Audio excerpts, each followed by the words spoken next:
Have you heard about the Affiliate Management Expo? It is a free online event dedicated to affiliate program management. It's the first of its kind, and it takes place on February 16th and 17th, 2021, and will have over 20 of the affiliate marketing industry's top thought leaders sharing their strategies and tips to start and grow affiliate programs. Some of the topics to be covered include affiliate recruiting, affiliate activation, influencer strategies, compliance, and much more. Go to www.affiliatemanagementexpo.com/home to secure your free ticket. We look forward to seeing you there.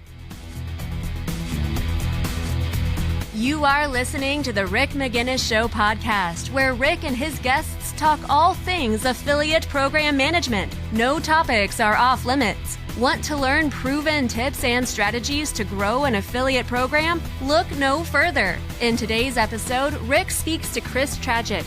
Chris is CMO at Publisher Discovery. Chris has over 18 years of experience in affiliate marketing, with over 7 years at Buy.at Affiliate Network before being acquired by AOL, then AWIN. Client-side experience was gained as affiliates manager at EasySpace.com. The last few years, the focus was on affiliate network analysis and building Publisher Discovery. Now here's your host, Rick Magennis. Enjoy the interview. Welcome back to the Rick Magennis Show. Today's guest is Chris Trajet. He is from Publisher Discovery, and Chris is actually the first guest that has been on my show 2 times. So congratulations, Chris. Wowza. Thanks very much indeed. Cheers. So how you been in the past few months? How are things over at Publisher Discovery?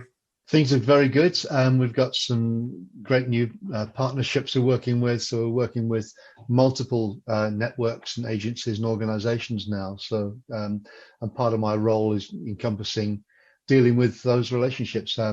We're working very closely with people like FMTC and Tune and now others such as RedTrack, which is another tracking organization, and Link Connector, where we have a very, very innovative technical integration, which actually kind of analyze. We have a separate product which analyzes their entire network and all of the revenues and relationships, so we can recommend inside the network. And that's separate from the other tool, which analyzes now over 3 million affiliate websites globally.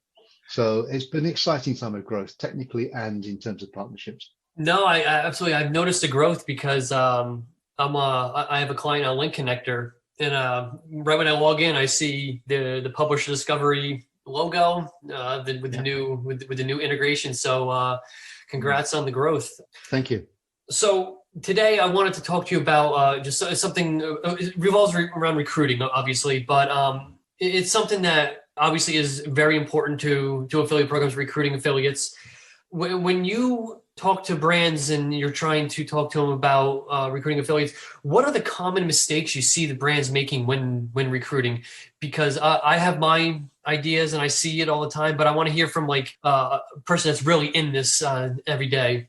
I think probably whatever it might be, there are several kind of little nitty bits and pieces that we see, but it's only kind of because we're not at the coal face of dealing with them directly. The bits we understand from conversations we have, and certainly speaking to publishers and affiliates kind of globally, some of the main mistakes are about dealing with affiliates as though they are all cut from one piece of cloth. And they always forget that affiliates, whatever size they are, whether they're a mom and pop kind of mommy blogger type of thing, or whether it's somebody the size of, I don't know, kind of Top Cashback or someone like that, they're all people. So they tend to forget, because they're a big brand, they're a big brand organization, they forget that, yeah, even a big affiliate, they are still dealing with people, and you need to have that personal interaction. And this past year has been really tricky because you haven't had the ability to meet up with as real people.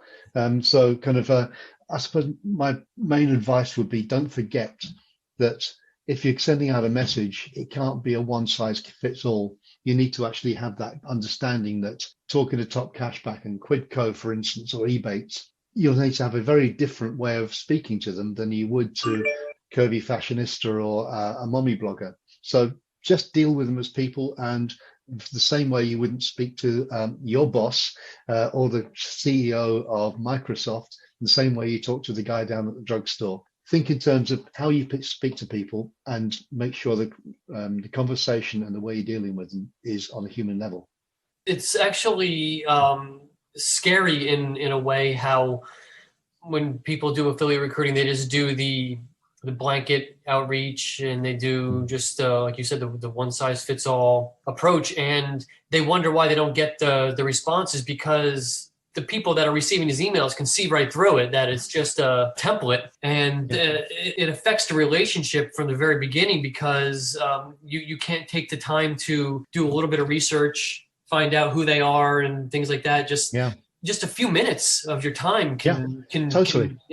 Yeah, totally. I fully agree there. And it doesn't take an awful lot of effort to actually put that bit of time and effort in. I mean, within our platform, you can see the email address, you can reach out to them. But don't forget, there's also a lot of social stuff. And most affiliates of almost every size will have quite active social channels. So if you just sending out an email, that's fine. But read what they're writing on Twitter or Instagram or Facebook or whatever other channels they're using.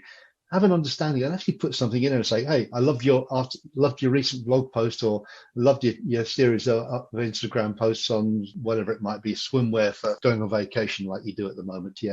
That kind of thing. So actually kind of show that you've had an understanding of what they're doing and an interest in what they're doing, because if people are interested in you, you open up to them.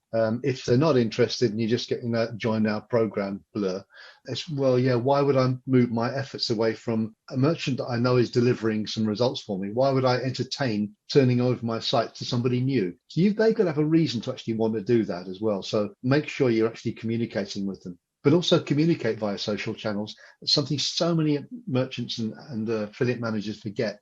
They're out there on social. If you're a brand, whatever brand it might be, so kind of drugstore.com, for instance. So if you've got kind of drugstore affiliates as a separate Twitter handle to your consumer facing one, you can actually start following the people that who you want to join your program using that Twitter handle. Follow them, keep following them, understand them. If they follow you back, you've then, as well as having sent them an email, you've got an opportunity for an open communications channel via Twitter then. So you can actually start dealing with people on that human level, whatever size they might be. And this actually part of my next question actually kind of ties into this. Do you think that the brands have become less patient with recruiting and they just they care more about quantity versus quality, or what's your thoughts on that? I think there's a quantity thing. Everyone's got pressures on that. We just need to get numbers on the board. We've got to make sure we're growing the program.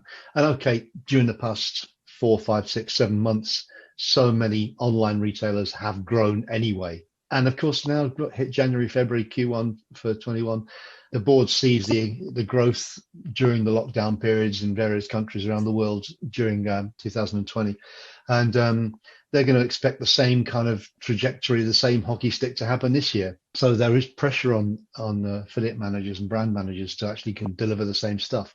So that pressure will necessarily make people want to kind of say, we just need to get more of that type. That's been very successful. I want all these more coupon sites. I want more of this, more of that, whatever. And it's not just about numbers, it's about the engagement. And I think it's fair to say that if you're concentrating on one area, say coupons and cashbacks, for instance, you're going to get diminishing returns, I would think is the phrase, because there are only so many cashback sites that people actually work with. Mm-hmm. What you've got to think about is every single type of affiliate will have a different type of audience. So what you have to think about is those audiences. You've got one bunch of consumers who are desperate for the cashback or the coupons and whatever, but you've got others who want to have that expert idea. So you need to engage with the content sites, with the reviewers and forums. There are still forums out there in certain sectors, particularly technology. And so think about engaging with them, because every single affiliate has a different type of audience. And what you're trying to do by engaging with affiliates is, because it's not a channel, it's a coverall which deals with every channel. Every single affiliate will have different types of audience that you can engage with using the affiliate model. And that comes back to doing your research prior to reaching out to them to see what they actually do and who they are. And it's funny because I've been hearing from brands, they have been telling me, I want content affiliates only. I want to focus more on those. And that's absolutely fine. But coming back to the content affiliates, a lot of these bigger mass media, like the BuzzFeeds of the world, they don't just do this for commission. They require you to pony up some money up front, and then they'll work with you. And that's not even a guarantee. Your brand's got to be fit their models and things like that. So when clients and brands say, "Oh, just go out and find more content-oriented affiliates," it's not as easy because there's different models that these affiliates or these media publications go after that they want, and it's tough to talk to people. But do you see that the mass media, like the big mass media publishers like the Hearst and the BuzzFeeds and CNNs, do you see that they're becoming harder to work with, or where do you see that? I don't really have a visibility of that. I do see that a lot of these publications, the Cosmopolitans or kind of the Orlando Sentinel or whatever it might be, all the newspaper groups, they've all moved into affiliates to monetize their not only existing kind of online articles, but also a lot of the historical stuff, which has been picked up in social and whatever, picked up in Google.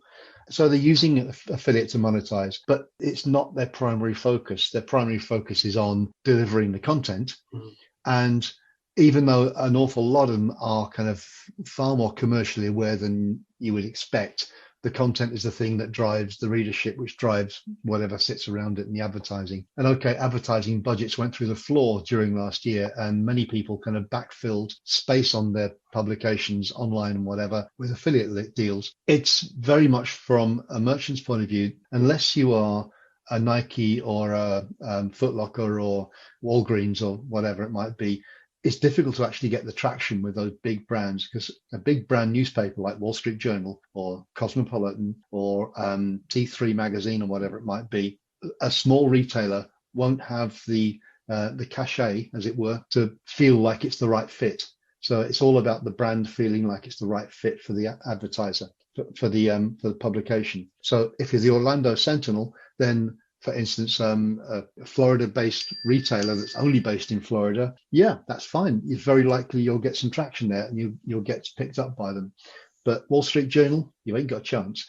So you have to think as an affiliate that kind of what is the most likely kind of potential partner. But also as a merchant, as an advertiser, you need to think where you want to be in terms of who you're connecting with as a brands. So you've got to think in terms of those relationships, and I suppose it's something that some publications will actually do on a conscious level, but some not, and actually having a brand profile of kinds of advertisers they want to promote. So it might be worthwhile that being your first point of conversation.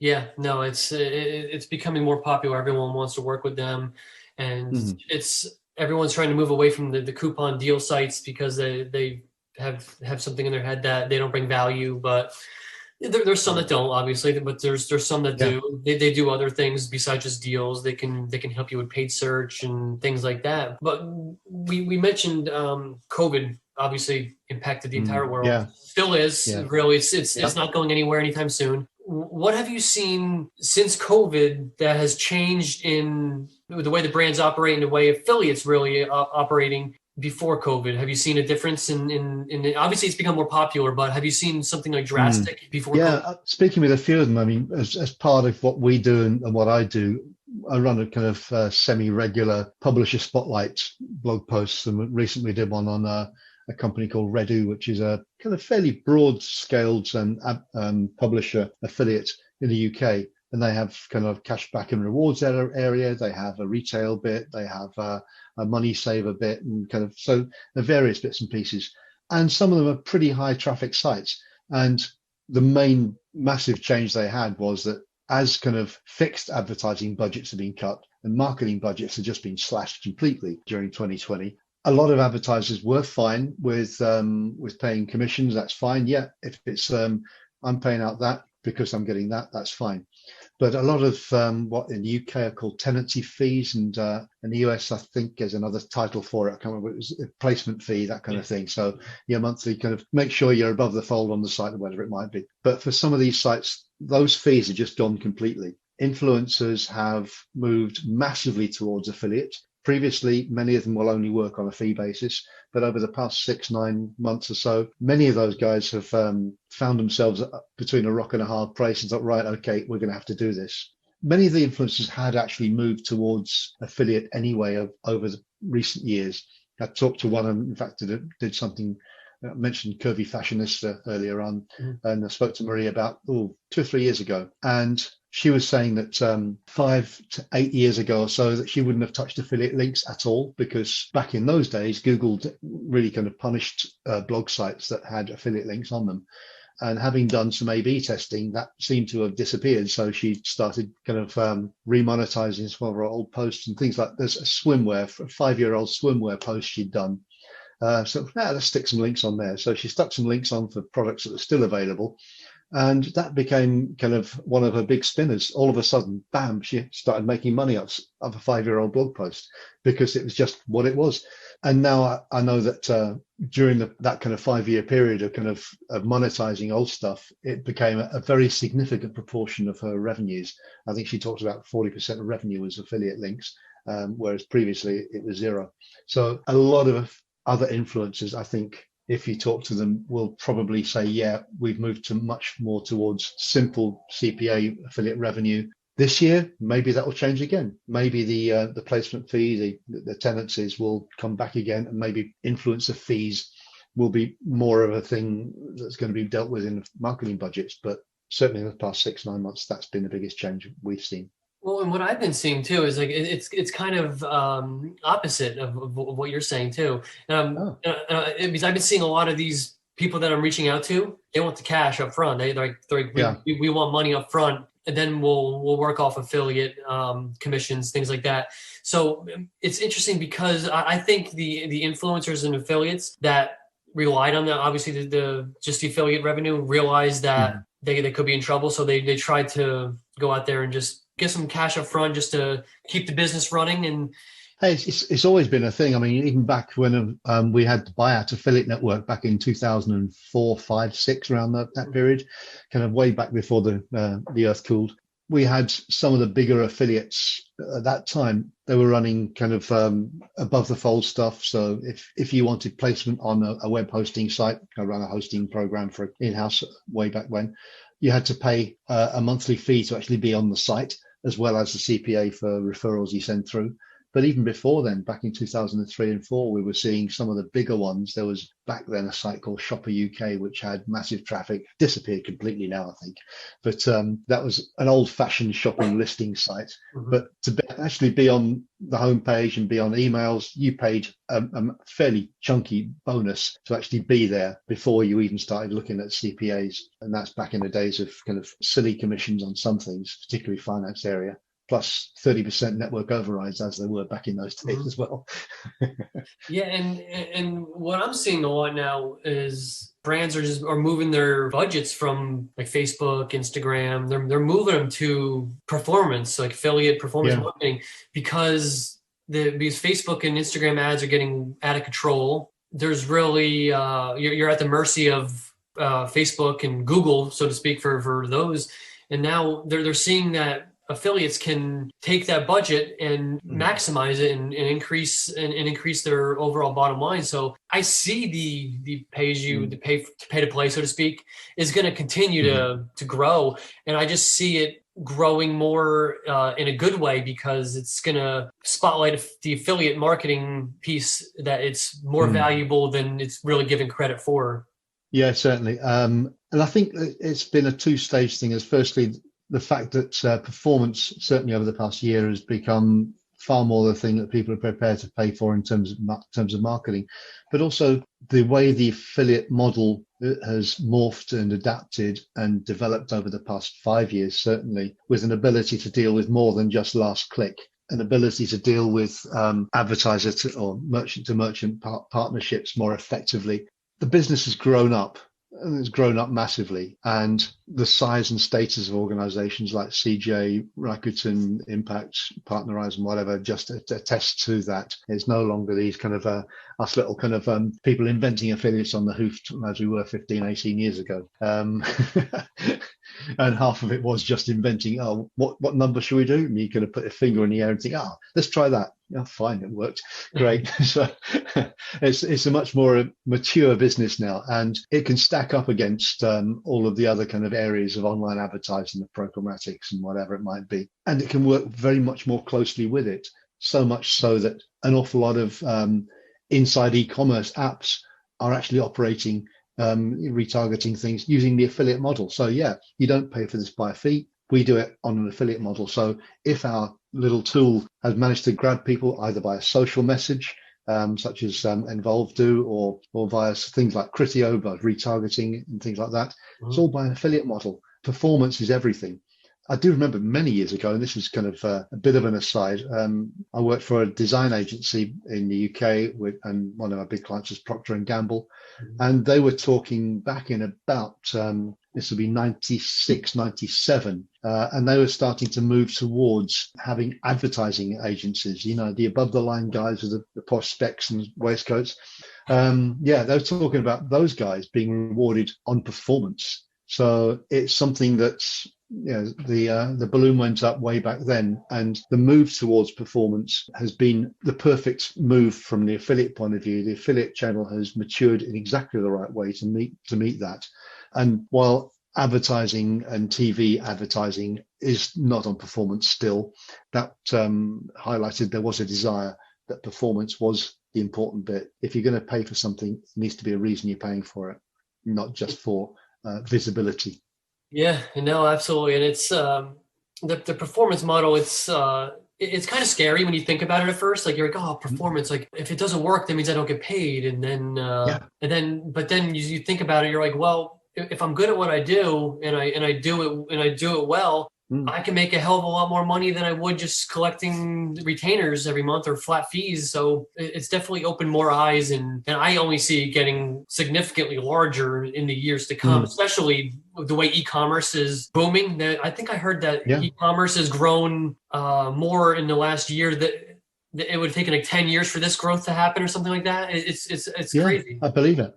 I mean, just looking at some of the partners we work with, I think it's 2 or 3 of them have during the past month, and that's kind of from end of December through to end of January. So normally a reasonably quiet time of year. I think we've had 8, 10, 12, 15 new advertisers come on stream within each network. And that's a lot of new advertisers.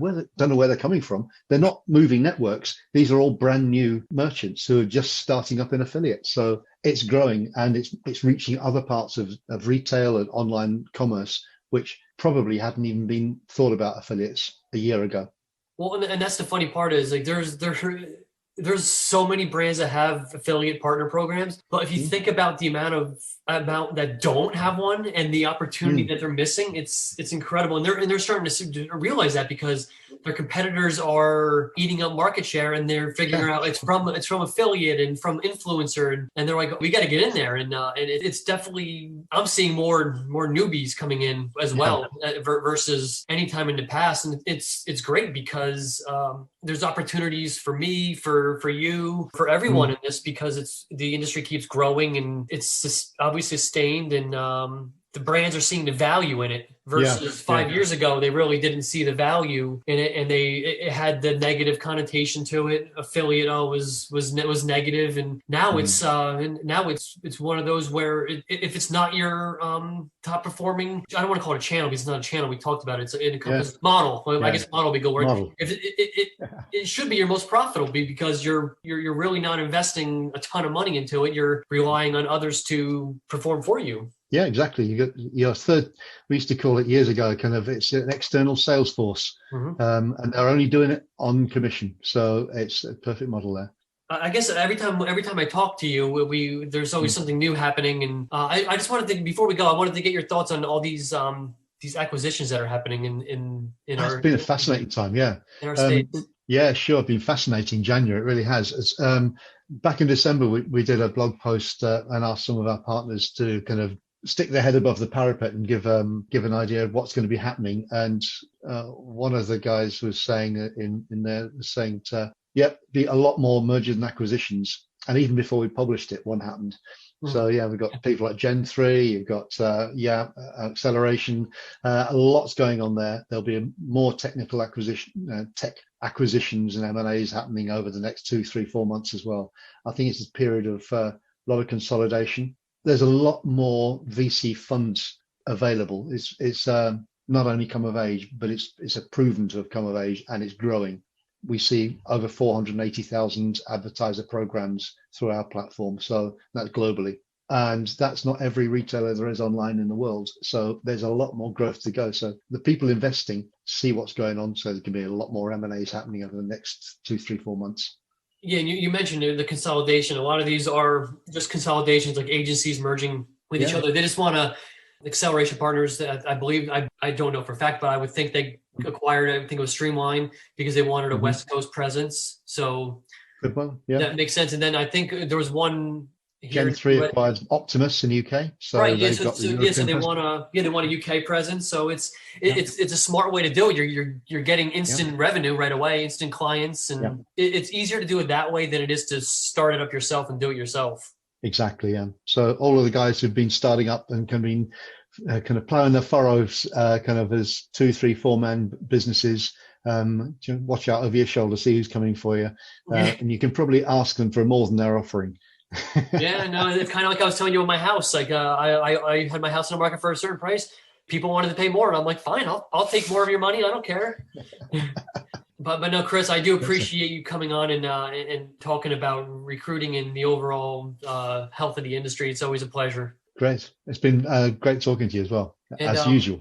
And before we end, I wanted to. I almost forgot. I'm putting on an event, the Affiliate Management Expo, and you're one of the presenters. And I just wanted to just give you the opportunity to give an overview of what you'll be discussing. As well as some of the stuff I've been doing and working with clients already, I'll be kind of looking at ways of recruiting, ways of reaching out to engage with. I mean, partly, as I've been saying this afternoon, it's about engaging with potential affiliates and potential partners, and actually how you mentally kind of deal with that and adopting the right mindset to make sure you make the most out of the potential opportunity you're building. No, and it's a fascinating topic, and I look forward to it actually. And just to let everyone know, it's the Affiliate Management Expo is February 16th and 17th. It's exclusively online, so you can come and watch at your leisure. And Chris, along with 20 other industry thought leaders, will be sharing their knowledge, and you can learn more by going to www.affiliatemanagementexpo.com/home. And I know this it's a mouthful, but yeah, Chris, again, I appreciate you coming today and sharing your knowledge at my event coming up in a few weeks. No problem at all. It's been great. Thanks very much, Rick. We want to hear what you thought about this episode. You can email Rick directly at rick@bearcatmedia.com or leave a review where you listen to podcasts. Don't forget to subscribe because new episodes will be released every Wednesday. And hey, Rick is hosting a virtual event in February that you won't want to miss. The Affiliate Management Expo will be held February 16th and 17th, 2021. This is a free online event for brands looking to grow or start an affiliate program. Over 25 affiliate marketing thought leaders will be sharing their tips and strategies to grow and start affiliate programs. Go to affiliatemanagementexpo.com/home to reserve your free ticket today. Thank you for listening to the Rick Magennis Show podcast. Never miss an episode by subscribing to the podcast in iTunes, Google Play, and wherever podcasts are available. To learn more about Rick, go to bearcatmedia.com.